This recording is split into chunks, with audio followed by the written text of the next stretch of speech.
Welcome, everyone. Today we're going to talk about something absolutely critical to air safety, but it's something you can't see. It's not about the engines or the wings.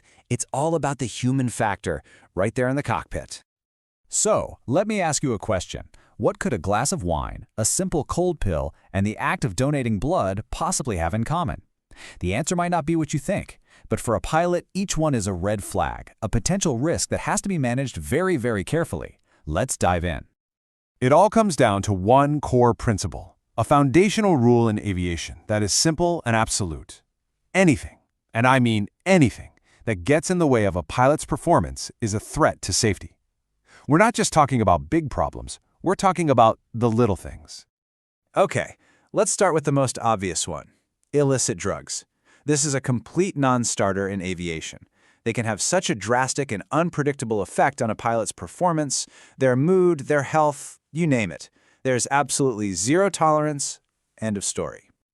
But, it's not just about illegal substances. Think about what's in your medicine cabinet right now. That allergy pill or cold medicine you take without even thinking about it. For a pilot, that's a whole different ballgame. The side effects, like drowsiness, can be a serious risk to flight safety. Now let's switch gears to something really common, alcohol. This is where things get fascinating, because its effects on the ground are one thing, but at thousands of feet in the air, they get dangerously amplified. And this right here is the whole point. We're not talking about being drunk. Even a tiny amount of alcohol can start to affect judgment and decision-making. And when you're flying a multi-million-dollar airplane with hundreds of people on board, you need 100% of your faculties, no less. So how small is small? The blood alcohol limit in aviation is just 0.02%. To give you some perspective, the limit for driving a car is often 0.08%. So aviation is 4 times stricter. This isn't about feeling impaired, it's about preventing even the slightest dip in performance. But here's the real kicker. Altitude acts like a multiplier. That same tiny amount of alcohol that might barely affect you on the ground becomes so much more dangerous in the cockpit. And it all ties into a dangerous condition called hypoxia. So what's happening inside the body? Well, when you drink alcohol, your liver goes to work to break it down. And to do that job, it needs a lot of oxygen.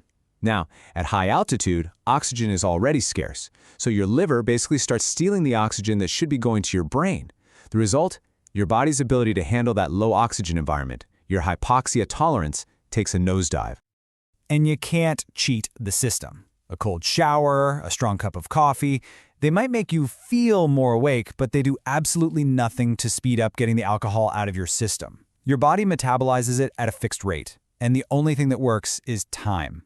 That's why the bottle-to-throttle rules are so strict.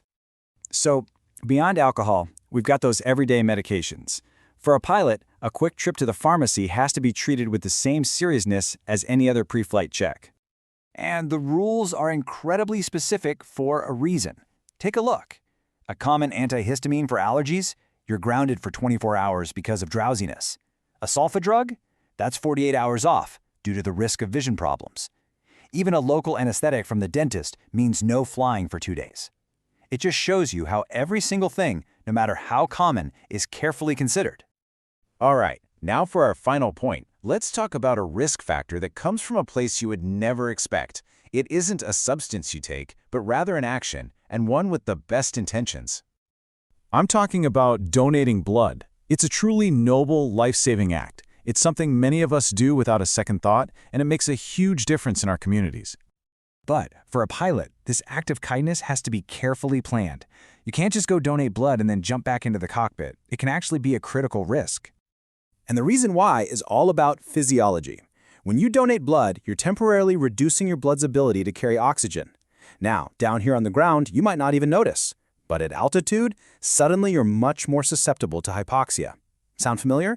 It's the same dangerous condition we talked about with alcohol. Which brings us right back to this fundamental idea. We started with alcohol, but now you can see how this principle applies across the board.